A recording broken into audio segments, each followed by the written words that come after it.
So hi class, welcome to another unit of Steinbeck, and this unit's called Steinbeck the Great American Writer. And today we're at the National Steinbeck Center with Herb Behrens, who is an archivist here, so we're very lucky to have him. Say hello, Herb. Good evening, class. Good morning, class. Good afternoon, class, depending on when you're watching this. That's right. Thank you very much.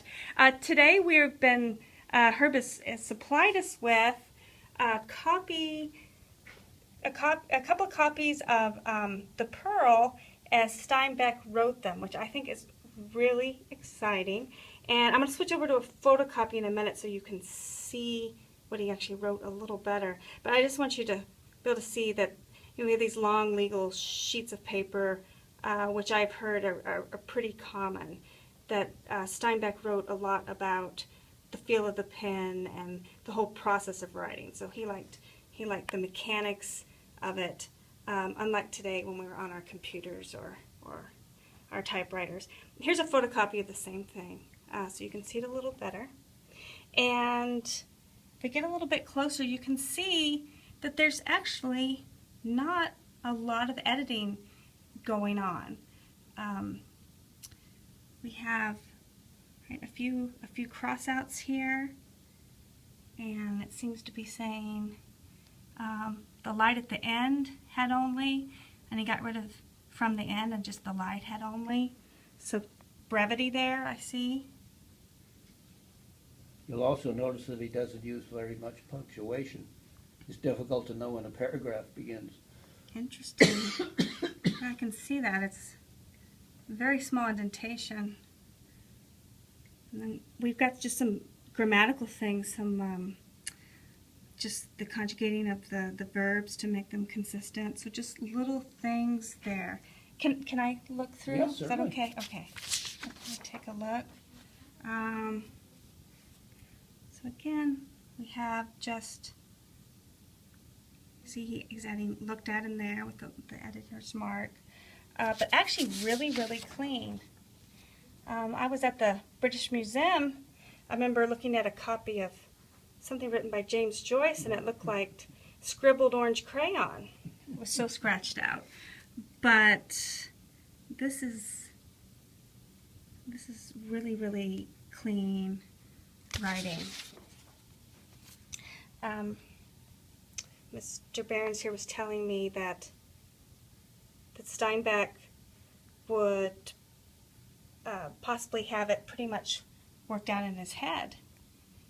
He knew what he wanted to say. It's just a matter of getting it down.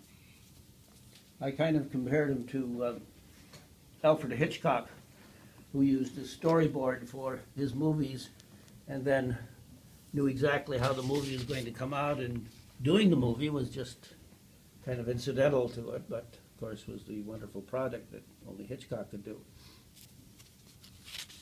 I remember you also said, Herb, that probably the manuscript that Steinbeck edited the most was the one with Ed Ricketts?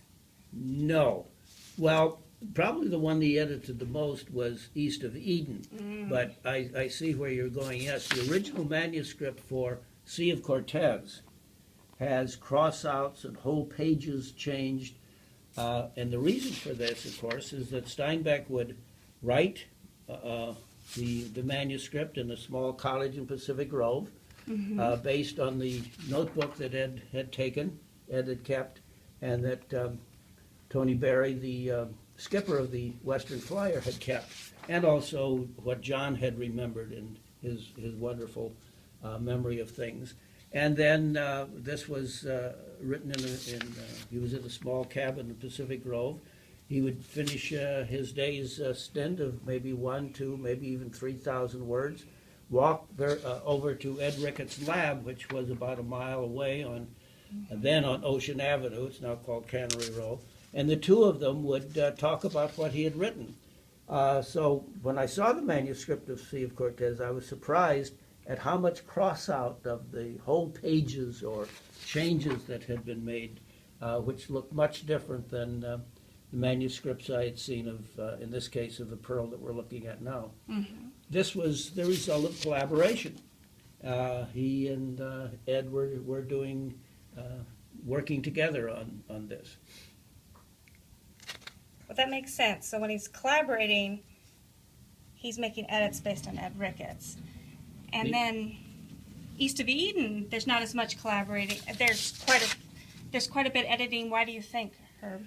I think he began to realize that what he had written the first time would be better be moved in different parts. Sections and chapters would be moved. He had also been thinking of writing this book about the Salinas Valley, as of course originally as a book for his sons, a history of the Steinbeck, history of the Hamilton family particularly. And so he may have just felt that as he was rewriting it, that there were things that needed to be changed. One of the fascinating things that scholars love to think about and is that there is this manuscript that he wrote that has been changed so much, and that manuscript is at the University of Texas collection, and it would be wonderful, maybe, for someone to publish that manuscript so we can compare what he originally said and what he finally did say. Did you hear that, everybody? So your future Steinbeck scholars, there's a manuscript out there that would be a great comparison or a great reunification of be some a wonderful sort. bit of scholarship to do, and this is something that scholars love to look at, the original manuscript and the page proofs, the copies, the final editions, what have been made, what changes have been made, and any notes that an author had done. Steinbeck was not a great, as far as I know, did not leave an outline of his book. His outline pretty much was in his head. He may have made a few notes in his diary or in the journals that he kept to an idea or something like that, but he never really gave you an outline. He never waited until he had a beginning sentence. It's always, which is one of the things that some writers will do. That's interesting. What you pointed out to me before, Herb, and what I'm trying to get lots of close-ups of, is the most common edit I'm seeing here in the Pearl is that little symbol right there. For a paragraph, maybe? For a paragraph, Yeah. right. So it seems that Steinbeck didn't worry about where paragraphs belonged until he went back. Fortunately, he had some very good editors, and of course his first wife, Carol, was a marvelous editor. Excuse me, and someone who encouraged him and who helped him when things were not going good. But she's also typed his manuscripts, and the early ones anyway. Certainly the Grapes of Wrath she typed, and of Dubious Battle. And she also was the one who gave him his titles. She gave him the title for the Grapes of Wrath, and she gave him the title for In Dubious Battle, and probably gave him the title for Of Mice and Men. Very interesting. I'm seeing numbers up here, which seem to be page numbers, and then chapter 3. Yeah. And then occasionally I even see some math. Yeah. I'm not sure what's up with the math. Well, that would be the word count. Okay. Maybe I he see. said, okay, I have so many, I've done so much here. How do I, as a writer, you can tell how it's going. I mean, what we're looking at now is what Steinbeck did not throw away. And he destroyed a lot of things, or he would start writing and it didn't work out, or he'd revise. A cup of gold and To a God Unknown went 2 or 3 different versions. And this wasn't in the editing, this was in the way he even approached the story. Sometimes it didn't sound good for him. It didn't ring right. It wasn't what he felt. So he would change it, and those were, could have been thrown in the fireplace. Oh, interesting. And I heard that Steinbeck didn't have any formal outlining or note-taking process, but he would just write a lot of stuff on scraps of paper and put it in a drawer. Did he do that throughout his life, or was that more of a boyhood thing? I would say that was more of a boyhood thing. My feeling is that he kept a journal, and these journals are in various collections, and you get an idea of what he was thinking about, because he would go over and give a list in a journal, for example, of what he had written. For example, he did this with the short stories that appeared in The Long Valley. And so you get an idea of when things were composed. This is another favorite field for scholars, is when did he write this? What was his state of mind? Why did he use these words instead of something else? And so this is getting into the mind of the writer by looking at what he had actually written. It's true that he did write a lot of stories as a young boy, and he would send them off to magazines. Of course, the problem is he didn't tell the editor who he was or where he lived, but he just assumed that he would go the next month and look at that magazine in the newsstand or the drugstore, and be surprised if it was published. It was never published. I've heard that before. That's a funny story, but I can see where a young writer would be so intimidated that they would do that. Okay.